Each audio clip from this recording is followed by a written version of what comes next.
The sun sat high over Lagos, hot and bright. A group of young men stood by a kiosk at the corner of the street in Surulere, laughing loud. One of them, tall and proud, held a cold plastic bottle with beads of water sliding down its sides. His name was Jacob. Then a voice rose behind them. It was soft. It was tired.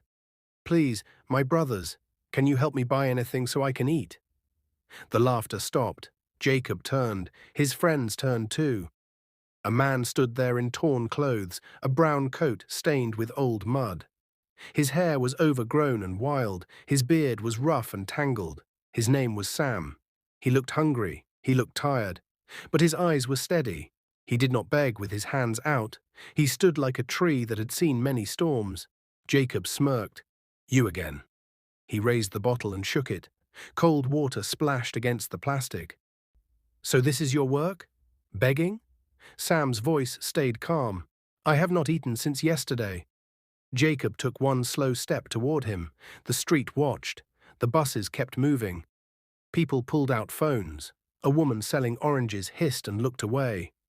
"Eat this," Jacob said. He tipped the bottle over and poured. The water hit Sam's head, then his face, then slid down his neck into his shirt.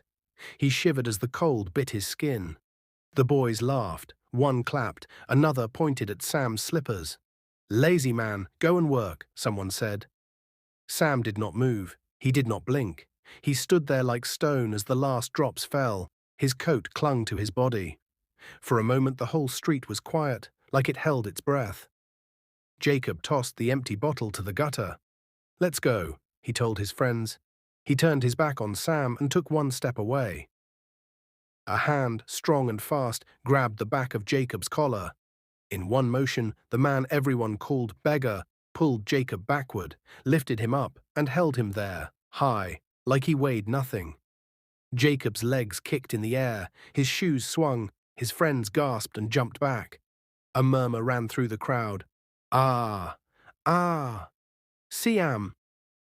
Who be this man?" Jacob's face changed from pride to shock. Bros, put me down," he said, voice shaking. "A beg." Sam's arm did not shake. His hand stayed steady, holding Jacob like a bag of rice. The muscles in his forearm showed under the wet sleeve. His eyes were calm, almost sad. "Look at me," Sam said softly. Jacob looked. Up close, he saw that this was not a weak man. This was not a man who could not fight.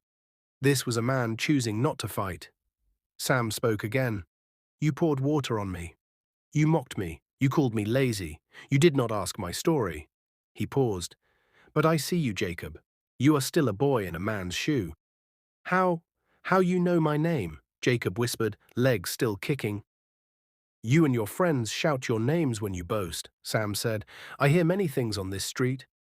Jacob's friends took 2 slow steps back. One dropped his cap. Another turned and ran fast, as if fire chased him.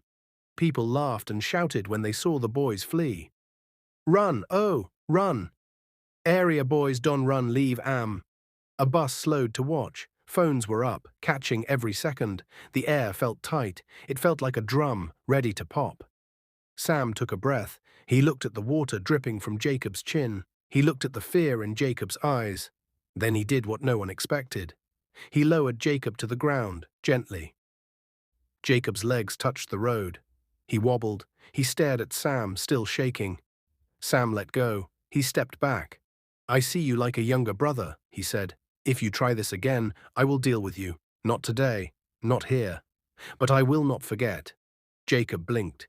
He heard the words like thunder in a clear sky. He swallowed hard, then did something even the street did not expect. He knelt. He looked down at the ground. His voice cracked. "I'm sorry." He stood, turned, and hurried away, head low, moving fast through the noise and heat. His friends were gone already. The moment broke. The Danfo bus moved on. The hawker shouted again. The world started breathing. Sam stood still for a while and watched the corner where Jacob had disappeared. The cold water on his skin was already warm in the Lagos sun. He took in a slow breath and let it out, as if releasing a heavy stone from his chest. Then he walked back to the small spot under a broken billboard where he sometimes sat on a carton. He picked up his faded bag, checked that his old cloth was still inside, and sat down. He did not smile. He did not boast. He closed his eyes for a moment, like a man saying a prayer only he could hear. That night the city cooled, but Jacob did not find rest.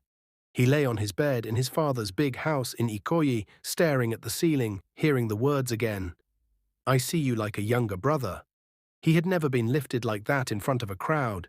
He had never felt so small. When he closed his eyes, he saw the calm in Sam's face. He saw the kindness in the strength. It pressed on his chest like a heavy hand. Jacob sat up and walked to the window. The garden lights made long lines on the grass. In another room, his father, Chief Ben Namdi, was on a call. The deep voice rolled through the hallways like a drumbeat. Everyone in Lagos knew Chief Ben, billionaire CEO, big company, big cars, bigger plans. Jacob's world had always been full of plenty, but tonight plenty felt empty. He heard his father end the call. The house grew quiet. Jacob thought of going to tell him everything. He thought of the cold water. He thought of the look on people's faces. Shame burned his neck. What would he say? Dad, I poured water on a homeless man, and he lifted me like I was nothing. He could not find the words. He walked back to his bed and sat, fingers gripping the sheet. Outside, a siren wailed somewhere, then faded. His phone buzzed. It was a message from one of the boys. Guy, you see that beggar? Nawere? Forget am. Jacob stared at the words and felt something pinch his heart. He locked the phone and threw it on the pillow. He remembered Sam's eyes. Not angry, not wild, just tired. He wondered what road had brought a man with that kind of strength to a place where he asked for food. He wondered if Sam had a family. He wondered if he would ever see him again. He knew the answer. Tomorrow he would go back. Morning came with soft light and the smell of rain that never fell. Jacob left the house early, before his father woke up, before the drivers were ready. He took a ride to Surulere, watching the streets roll by. Bridges, market stalls, red dust lifting, school children in uniforms walking 2 by 2. He held a small bag in his lap. Inside was hot jollof rice, fried plantain, and 2 bottles of water, still cold, but this time for drinking. He stepped out near the kiosk where it happened. The street was already alive. A radio played a high-life tune. Women arranged tomatoes into neat red hills. A barber swept hair into little piles. Then Jacob saw a crowd gathered at Sam's spot under the broken billboard. His chest tightened. He pushed forward. Wetin happen? Make una shift, abeg, someone said. Na that man we get power, another voice answered. Something don happen. Jacob felt his heart pound against his ribs. He squeezed through the bodies and caught a flash of brown cloth on the ground. He heard a woman's voice, sharp with fear. Jesus, he know they move. The bag in Jacob's hand shook. The bottles clinked together. For a second, the sound was the only thing he heard. The world narrowed to one point, Sam's spot, then blurred at the edges. He took a breath that did not feel like air, and he stepped into the circle. Jacob dropped to his knees beside Sam's still body. The old brown coat was soaked again, this time not with cold water but with sweat. Sam's breathing was faint, his chest barely moving. A small cut lined his forehead, dried blood tracing the wrinkles near his temple. His hands were clenched, as if he had tried to fight against something unseen. "Somebody bring water," Jacob shouted. His voice trembled. "Please." A woman selling oranges ran over with a sachet of pure water. Jacob tore it open and poured a little on Sam's face, gently patting his cheeks. "Sir, please wake up. I'm sorry. I didn't mean it yesterday." People murmured around him. "Na hunger do am. I been dey see am since last night. He no chop anything. Eh ya, this life no balance." Sam's eyelids twitched. Slowly, his hand moved. Jacob leaned closer, his heart pounding with hope. "Jacob," Sam whispered weakly. Jacob froze. You remember my name?" Sam tried to smile. "How could I forget? You still owe me your apology." Tears filled Jacob's eyes. "Sir, I'm sorry. Please forgive me. I shouldn't have done that. I brought you food." He reached into the bag and brought out the steaming jollof rice and plantain. "Please eat something." Sam blinked. The smell hit him. Pepper, oil, smoke, sweetness. His stomach grumbled quietly. Jacob helped him sit up, placing the food before him. Sam ate slowly, as if each bite was a test of his strength. The crowd began to scatter. Lagos life waits for no one. When he finished eating, Sam leaned against the billboard pole, breathing deeply. "Thank you, Jacob," he said. "You didn't have to come back." Jacob shook his head. "I had to. I couldn't sleep last night. I kept hearing your voice in my head." "Who are you, really?" Sam looked down. His fingers traced the lines of his rough palms. "Once," he began softly, "I taught people how to fight. I was a KungFu instructor in Ikeja. My students came from all walks of life, rich and poor.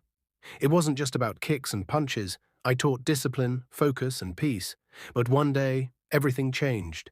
Jacob leaned forward. "What happened?" Sam's eyes dimmed. He stared at the ground, voice trembling. There was a boy. His name was Femi, son of a very wealthy man. He was stubborn, full of pride. He always wanted to prove he was better than everyone else. During training one evening, he ignored my warning and tried a dangerous move. He fell badly, hit his head. Jacob's throat went dry. "Did he?" Sam nodded slowly. "He died before the ambulance came. His father accused me of murder. The police came that same night. I tried to explain, but nobody listened. In court, his father's lawyers twisted everything. They said I was careless, that I wanted to harm him. I was sentenced to 5 years in prison." Jacob's eyes widened. 5 years? "Yes," Sam's voice broke. "In that time, my mother, the only family I had, died. They didn't even let me attend her burial. When I came out, my house was gone, my school was gone, and everyone I knew had moved on. I wandered from place to place, teaching on the street for food. But people only saw a beggar." He looked up. "Like you did yesterday." Jacob swallowed hard, guilt rising in his chest. He wanted to speak, but the words stuck. Sam continued, voice quiet but steady. "It's strange. You can train for years to defend yourself, but when life hits you where it hurts most, all the fighting skills in the world mean nothing." Jacob wiped his eyes. "Sir, I'm sorry for everything you've been through." "You didn't deserve that," Sam gave a weak smile. "You've said sorry enough, my boy. What matters now is what you do with the lesson." Jacob nodded slowly. His mind raced. He was a KungFu instructor, wrongly imprisoned, homeless now. He couldn't just leave him there. "I'll be back," Jacob said firmly. Sam chuckled. "You've already done enough." "No," Jacob said, "not yet." When Jacob got home that evening, the mansion felt different. The tall white walls and marble floors seemed colder. His father, Chief Ben Namdi, sat in the living room, reading through a pile of company documents. He looked up as Jacob walked in. "Jacob, where have you been since morning?" Chief Ben's voice carried power even when calm. "Dad," Jacob began, still catching his breath, "I met someone, a man. He's homeless, but he's not ordinary. He's—" Chief Ben cut in. "Jacob, please don't start another charity story. You've been fooled before." "No, Dad, listen," Jacob said quickly. "He's a former KungFu instructor. He said his student died during training and he was sent to prison. I checked. Some traders there knew his story. His name is Sam." Chief Ben lowered his glasses. "Sam. What?" "I don't know his full name, but he's good, strong, disciplined. He saved me from being the worst version of myself yesterday." Chief Ben raised an eyebrow. "Saved you? How?" Jacob hesitated, then told him everything: the begging, the cold water, the lift, the lesson. By the time he finished, his father was silent. "So you humiliated a homeless man," Chief Ben said slowly, "and he spared you?" Jacob nodded. "Yes, Dad. He could have hurt me badly, but he didn't. I think he's special." Chief Ben leaned back in his chair, thoughtful. "Where is he now?" "Surulere," Jacob said, "under the old billboard near the market." Chief Ben stood up. "Get dressed, we're going there." Jacob blinked. "Now." 30 minutes later, 3 black SUVs rolled to a stop beside the same billboard. Traders and onlookers froze as doors opened and men in suits stepped out. Jacob came down first, followed by his father, tall, dark-skinned, in a grey agbada that whispered wealth. His gold wristwatch glinted in the sun. Sam, who was sitting quietly against the wall, lifted his head. For a moment he thought he was dreaming. Jacob smiled and waved. "Sir, I told you I'd be back." Chief Ben walked closer, studying Sam carefully. "Are you the man who taught my son a lesson yesterday?" Sam stood, surprised. "Sir, I didn't mean—" Chief Ben raised a hand. "You did well. He needed that. My son told me everything." The crowd gathered again, murmuring. Chief Ben continued, his voice warm but commanding. "I want to help you. You may have lost everything, but not your honor. If you're willing, I'd like you to come with us." Sam blinked. "Sir, go with you where?" "To my home," Chief Ben said.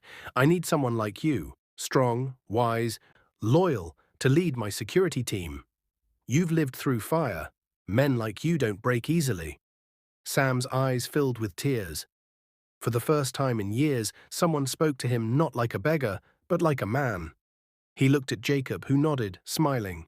Sam hesitated, then slowly picked up his worn bag. "If you truly mean this, sir, I'll go." Chief Ben smiled. "Good, let's go home." As they entered the SUV, the crowd watched in awe. The same man they mocked yesterday was now leaving in a Billionaire's convoy. But as the cars drove off toward Ikoyi, Sam stared out the window, his reflection on the glass trembling. He didn't know it yet. His new beginning would also open doors to an unexpected past he thought was buried forever. The black SUVs rolled through the gates of Chief Ben Namdi's mansion in Ikoyi. The tall cream walls glistened in the afternoon light, the massive compound dotted with trimmed flowers, marble floors, and water fountains that whispered like a stream. Sam stared through the car window, unable to believe what he was seeing. A guard opened his door. Sam stepped out slowly, his worn shoes brushing against the clean tiled driveway. He clutched his old brown bag like it contained his whole world, which, in truth, it did. Jacob ran around to meet him, smiling wide. "Welcome home, sir." Sam blinked, confused. "Home?" Chief Ben walked up beside him. "Yes, home. Come inside." They entered through the tall glass doors into a living room that could fit 3 small apartments inside it. Chandeliers sparkled above polished tiles, paintings lined the walls, and a grand piano rested by the window. Sam paused just inside, his breath trembling. He had not stepped into such a place since his mother was alive. Chief Ben noticed his hesitation. "Don't be shy, Mr. Sam.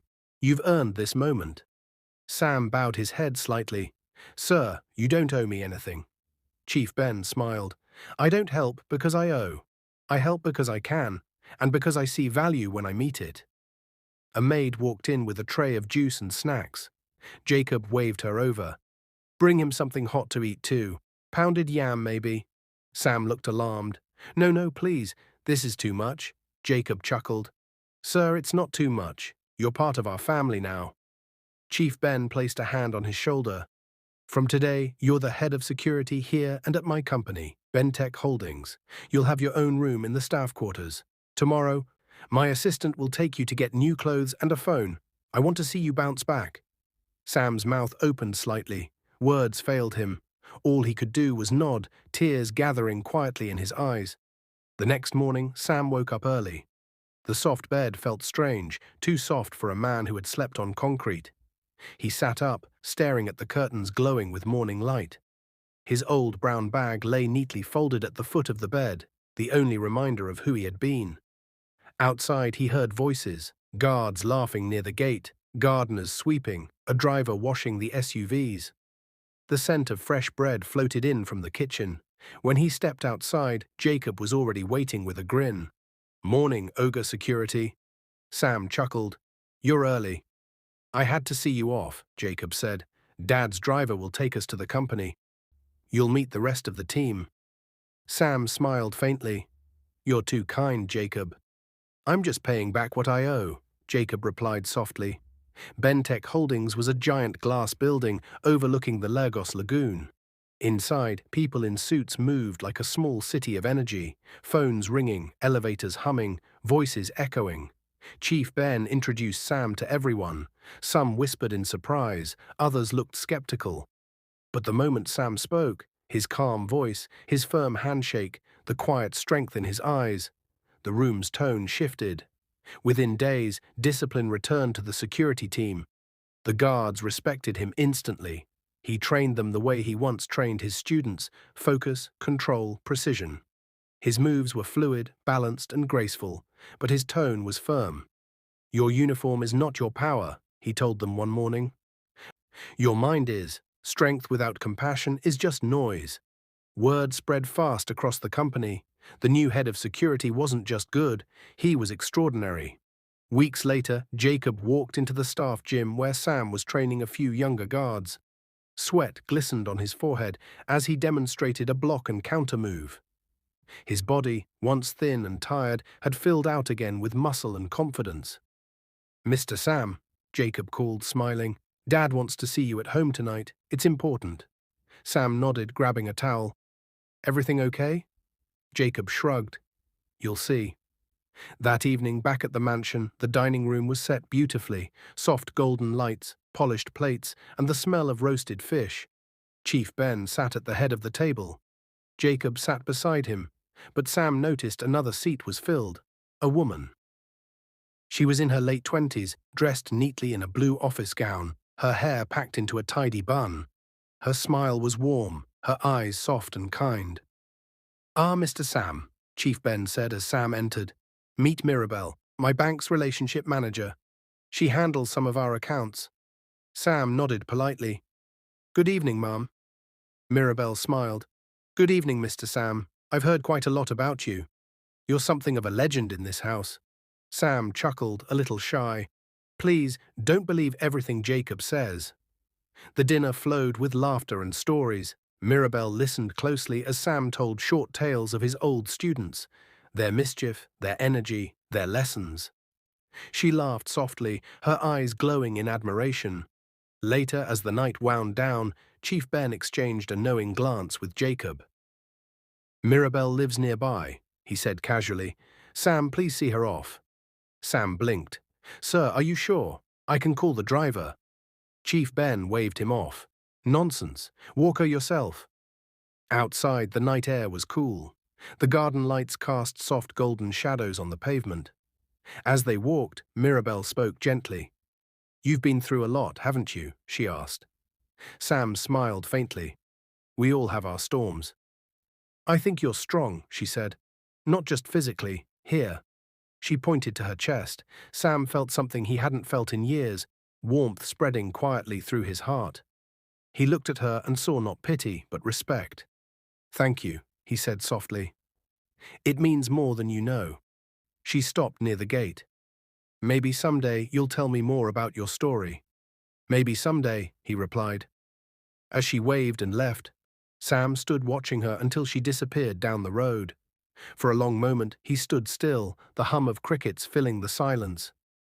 Weeks turned into months. Mirabelle began visiting the mansion more often, sometimes for work, sometimes for dinner. Her laughter filled the once quiet hallways. She and Sam grew close, bound by kindness and shared pain. Jacob teased him often. "Ogre security don't find love, oh." Sam would just smile and shake his head. But deep down, his heart was healing.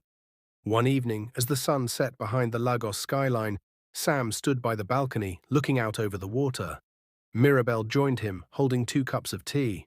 She handed him one. "You look like a man who's thinking too much." Sam smiled faintly. "I just keep wondering how life turned around so fast. From sleeping under a bridge to standing here." "Maybe it was meant to be," she said softly. He turned to her, eyes gentle. "Maybe it was." And right then he knew, for the first time in many years, that he was no longer lost. But what neither of them knew was that the peace they were beginning to build would soon be tested. Because somewhere in the city, a powerful man was watching the news, and he recognized the face of the new head of security working for Chief Ben. His eyes narrowed, his voice was cold. "So, the Kung Fu instructor is alive." The night of Sam and Mirabel's wedding was one Lagos would never forget. The church glowed with gold lights, the choir's voices rose like wings, and everyone who had once mocked the homeless beggar now stood in awe of him. Sam wore a white tuxedo with a black bow tie. His eyes were steady, filled with peace. Beside him, Mirabel shone in her lace gown, her veil glimmering under the chandelier. Chief Ben sat in the front row, smiling proudly. Jacob, standing beside him, wiped his eyes. He remembered the day he had poured water on Sam and called him lazy. He had never imagined this moment. When the pastor said, "You may now kiss the bride," the crowd erupted in cheers. Cameras flashed, tears rolled down faces, but Sam's heart was not just full of joy, it was full of reflection. He looked at Mirabel, then at Jacob, then at the crowd, and finally spoke. "Many years ago," Sam said softly, voice trembling with emotion, "I was a man people threw away. I was mocked, beaten, and forgotten. But I learned that the power of a man is not in how hard he can fight, but in how softly he can forgive." The room went silent. Even the choir stopped. He continued, "The young man who poured cold water on me, he is standing beside me today, as my friend and brother. I could have fought him, I could have hurt him, but I chose mercy. And that mercy brought me here." Jacob broke down in tears, falling to his knees before Sam. The crowd gasped. "No, Jacob," Sam said, pulling him up. "You already repaid me, with love and change."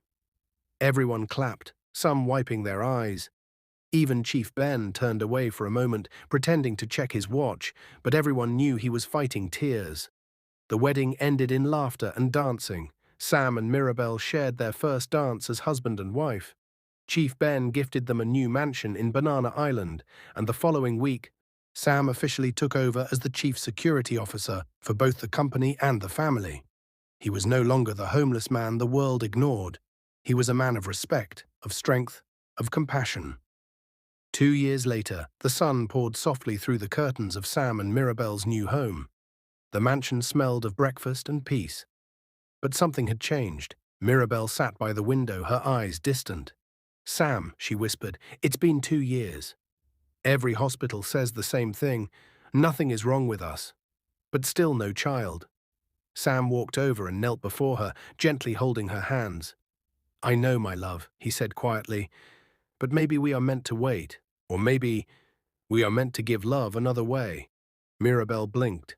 "Another way? Do you remember the street I once lived on?" he asked. "The children there, the ones who begged for food.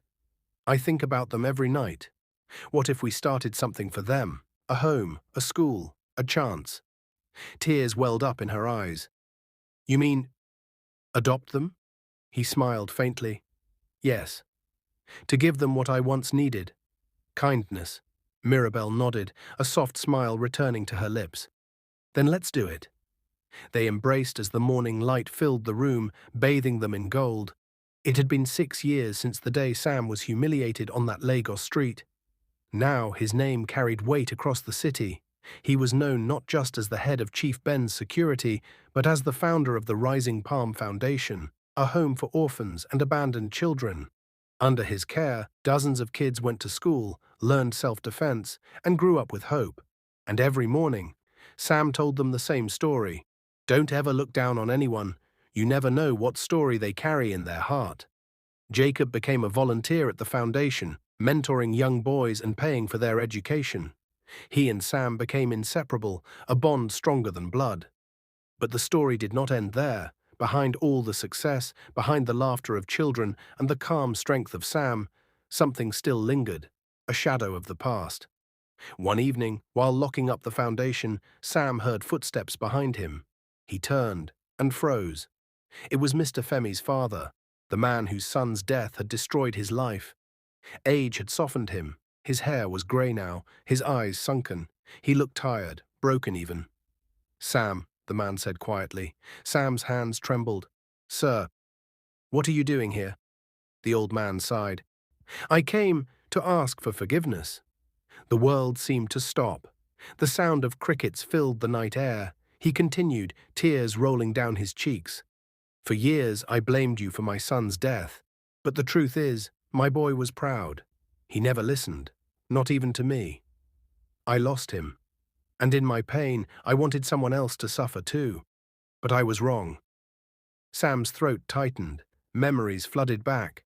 The courtroom, the handcuffs, the dark prison cell. He could still feel the chains. He stepped closer.